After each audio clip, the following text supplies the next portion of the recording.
so you're finding out basically on the fly what players were going to be available as they were coming out.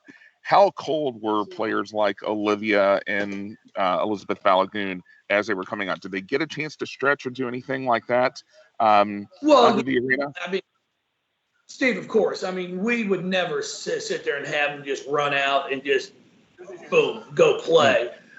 So we do have our back gym that they were able to at least stretch and get warmed up on their own.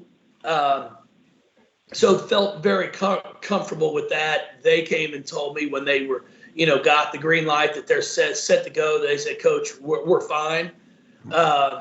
So yes, all was good.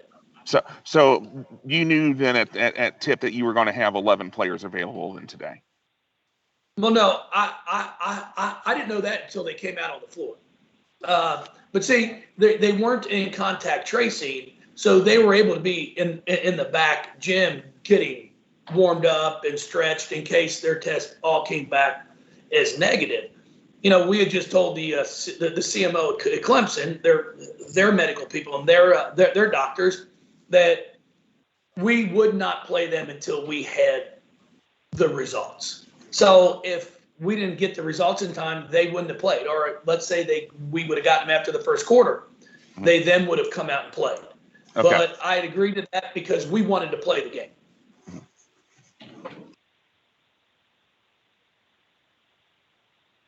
Jeff, it's Eric Crawford from WDRB. You had mentioned Elizabeth, and I thought she had a stretch in the fourth quarter where she just kind of almost took the game over on both ends. She was making shots, but she was either blocking shots or getting a steal on the other end just about every other trip.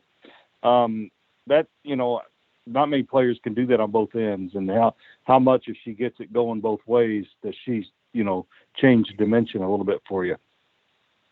Yeah, there's no question about it. I mean, Eric, it's amazing. Even in that first half, she had an unbelievable block on what looked like a uncontested layup for Clemson that led to a basket for us.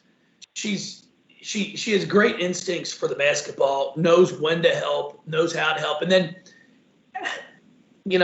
when she's finished here, we'll actually go back and try to track it. But the number of three-point shots she has blocked or gotten a finger on throughout her career, it's quite amazing. She can cover so much ground in about a step and a half. And then she's so long, she times it perfect. So it was pretty impressive to watch her get done what she was able to. And then to see the ball go in the basket, that's where you just get excited for. Hey, Jeff, Cameron with the Courier-Journal. You mentioned Elizabeth, but Kiana, similar, long, athletic, who can block shots and play defense. When you have two girls like that, how much versatility does that give you defensively to know that they can play a lot of positions for you on the defensive side? Yeah, it's a big help for us. I mean, that's something that we've talked about. We need Kiana to continue to grow with that defensive mentality. I need her to keep getting more physical, embrace the contact, and she's really trying to do that. So I'm excited for her.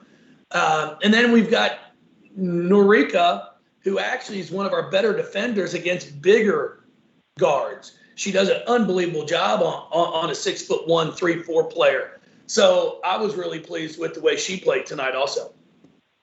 Jeff, hey, it's Jody Dimling. Hey, after that stretch of not playing, this has been kind of a crazy 10 days with all these games. And now not that you get a break, but I guess the next couple of days are about recovery, are they not? Yeah, we'll take tomorrow off and give them all a chance to get some rest.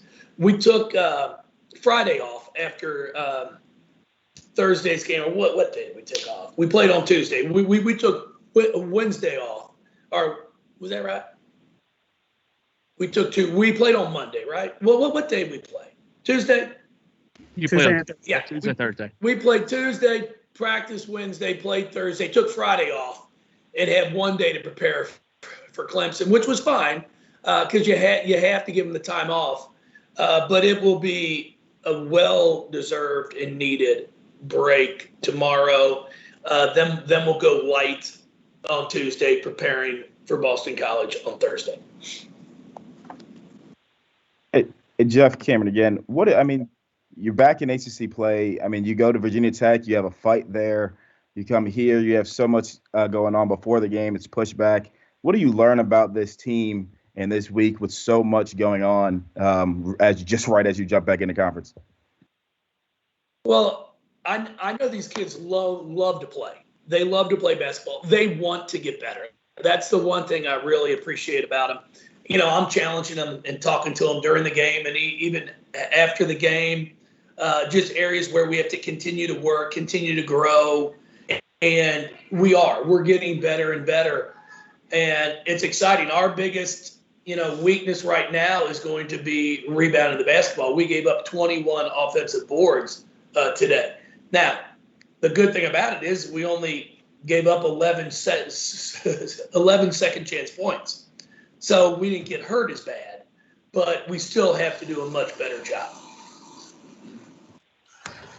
Jeff, Steve Bittenbender with the AP again.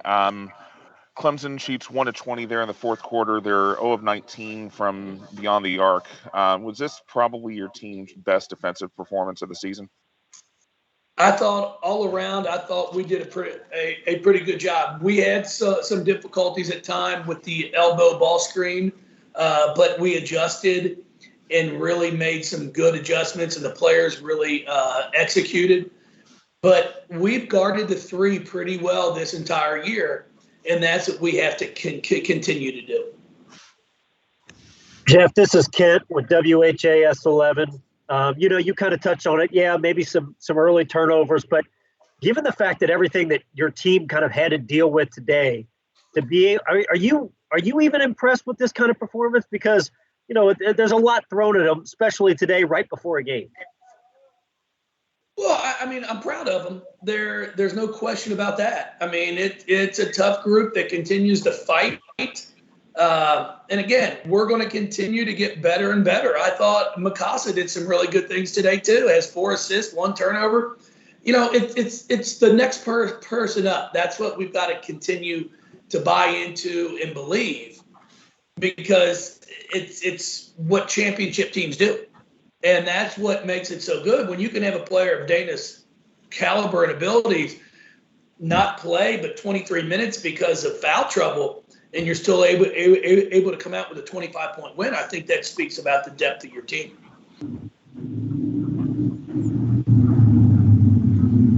Hey, Jeff, it's Doug.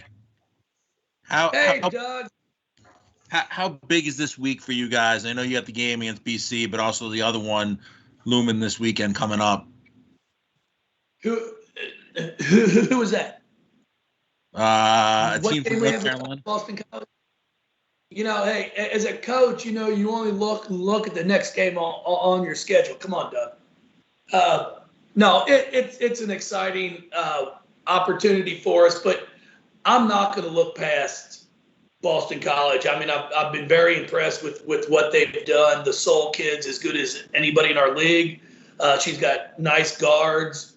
So we're going to have a battle here. And then, after that, we've got Wes coming in here, and NC State, great ball club, very well coached, and just it should be fun. Thanks, Jeff. I appreciate you, Doug. How are things up there in the Big Apple? A nice day, 45 and sunny. It's just like it's like the islands up there, isn't it? It's paradise. Anything else for Coach? Yeah, I got one more. Jeff, I know you have some young players. Are you impressed by the way they handled really a lot of things that went on? To be able to hold on against Virginia Tech, and then, like you said, a lot of stuff going on today. Oh yeah, for sure. We're playing with, you've got Elizabeth Dixon, you've got Haley Van Lith, Kiana Smith, Liz Balagoon, Olivia, Narika, Marissa. You've got a lot of players that don't have that, Elite Eight, deep run in the NCAA tournament, big games. Last year's tournament is canceled, which would have been a year where Elizabeth Balagoon and Liz Dixon would have finally gotten a taste of that. So it's Dana Mikasa are really the two that have the experience. So we're playing with players that are getting experience as we go, and I'm really proud of the way they're handling things. Thanks, Coach. Hey, I real quick. appreciate y'all. Thank you. Hey, quick, Jeff, are you concerned about Cam's Browns tonight? Well, I No, went no, through a lot no. today. I wasn't gonna bring it up. You went through a lot today, so I didn't want to bring it up again. no, bring it up. Bring it up. Yeah, I'm really concerned about our Steelers, to be honest with you. Just ever since Bud Dupree went down, our defense has not been the same. So I'm hoping we can show up defensively tonight. But I think the Browns might not have a few of their staff on the sidelines. But with today's technology, you would think they'd still be able to, figure out a way to put a phone and call in if they're, whatever position coach or head coach it might be. I think it's going to be a good one. I'm going to go with the Steelers by about 8. I'm going with the Steelers by about 14. But you're better than me. My gosh, have a little confidence in your squad. Jeff, if you grow up a Brown, you got it. I'm used to being let down. That's kind of just how I go now.